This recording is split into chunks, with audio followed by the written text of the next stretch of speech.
Thyroid gland neck region में present होता है और ट्रैकिया के अपर पार्ट को ये कवर करता है। इसके 2 लोब्स होते हैं और दोनों लोब्स इस्थमस के थ्रू कनेक्टेड होते हैं। इस्थमस में कनेक्टिव टिश्यू होता है।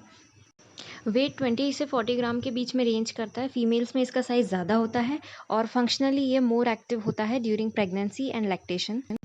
जो लोब्स होते हैं उसमें स्ट्रोमा प्रेजेंट होता है और स्ट्रोमा में होते हैं फॉलिकल्स और ये फॉलिकल्स सर्कुलर स्ट्रक्चर बनाते हैं।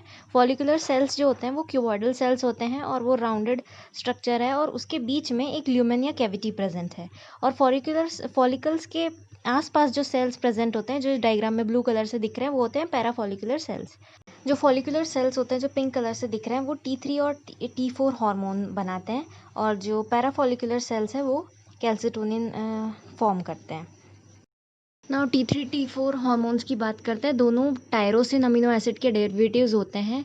T3 ट्राई आयोडोथायरोक्सिन ज़्यादा पोटेंट होता है एज़ कम्पेयर टू T4 और ये प्लाज्मा प्रोटीन से लूजली अटैच होता है। सो इसकी हाफ लाइफ भी कम होती है। ये ब्लड में कम टाइम के लिए रहता है, कुछ आवर्स के लिए, मैक्सिमम 24 आवर्स के लिए। और जबकि T4 स्ट्रांगली बाउंड करता है प्लाज्मा प्रोटीन के साथ और इसकी हाफ लाइफ भी ज़्यादा होती है, ऑलमोस्ट 7 डेज़ की। अब जो सिक्रीशन है T3 का वो 4 to 5 माइक्रोग्राम पर डे होता है, जबकि T4 का ज़्यादा होता है, 80 to 90 माइक्रोग्राम पर डे।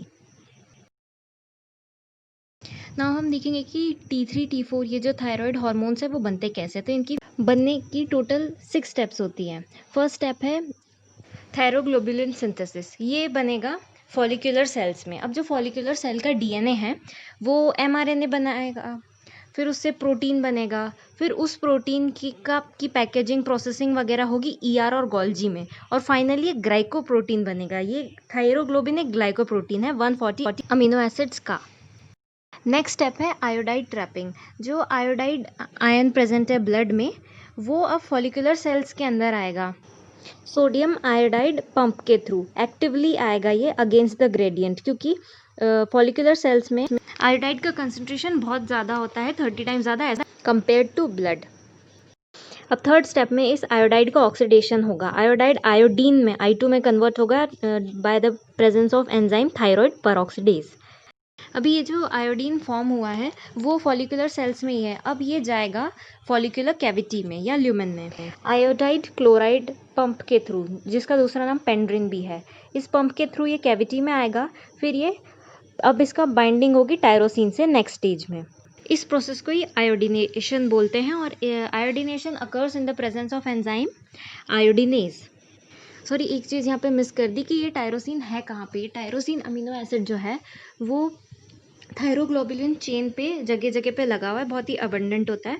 तो जहाँ पे भी टायरोसिन लगा हुआ है आयोडीन वहाँ जाके अटैच हो जाएगा और जहाँ टायरोसिन से एक आयोडीन जुड़ा है वो होता है मोनो आयोडोटायरोसिन और अगर 2 आयोडीन जुड़े हैं तो डाई आयोडोटायरोसिन। इस तरीके से आयोडीनेशन हो गया। अब नेक्स्ट स्टेप है कपलिंग। कपलिंग मतलब 2 कंसेक्यूटिव टायरोसिन का आपस में ज्वाइन होना, कपल होना। तो अगर एक टायरोसिन जिस पे एक ही आयोडीन अटैच है दैट इज MIT और दूसरा नेक्स्ट टायरोसिन है जिस पे 2 आयोडीन अटैच है दैट इज DIT, जब ये दोनों कपल होंगे तो ट्राई आयोडोथायरोनिन बनेगा।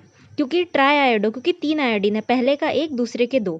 इसी तरह नेक्स्ट केस में अगर 2 DIT अटैच होंगे, दोनों के पास 2-2 आयोडीन है तो टोटल 4 आयोडीन होंगे, तो ये दोनों कपल करके बनाएंगे टेट्रा आयोडोथायरोनिन T4। अब अगर थायरोग्लोबुलिन चेन पे पहले DIT है और बाद में MIT है और ये दोनों कपल करेंगे तो रिवर्स T3 बनेगा, ना कि normal T3। Because normal T3 बनने के लिए पहले MIT और उसके बाद DIT का होना ज़रूरी है। अभी क्विक रिवीजन देख लेते हैं कि फॉलिकल सेल में बना थायरोग्लोबुलिन ग्लाइकोप्रोटीन, उसके बाद आयोडाइड ब्लड से फॉलिकुलर सेल में एंटर हुआ पंप के थ्रू एंड देन इसके बाद नेक्स्ट ये आयोडाइड आयन कन्वर्ट होगा आयोडीन में और अब ये आयोडीन फाइनली फॉलिकुलर सेल से आएगा ल्यूमेन में, ये भी पंप के थ्रू आएगा। इसके बाद थायरोग्लोबुलिन चेन पे जहाँ जहाँ पे भी टायरोसिन लगे हैं वो मैंने रेड से हाईलाइट किया है, वहाँ पे जाके अब ये आयोडीन अटैच हो जाएंगे। कहीं किसी पे एक, किसी टायरोसिन के साथ 2 अटैच होंगे और इन टायरोसिन की आपस में कपलिंग हो जाएगी और फाइनली हार्मोन्स बनेंगे।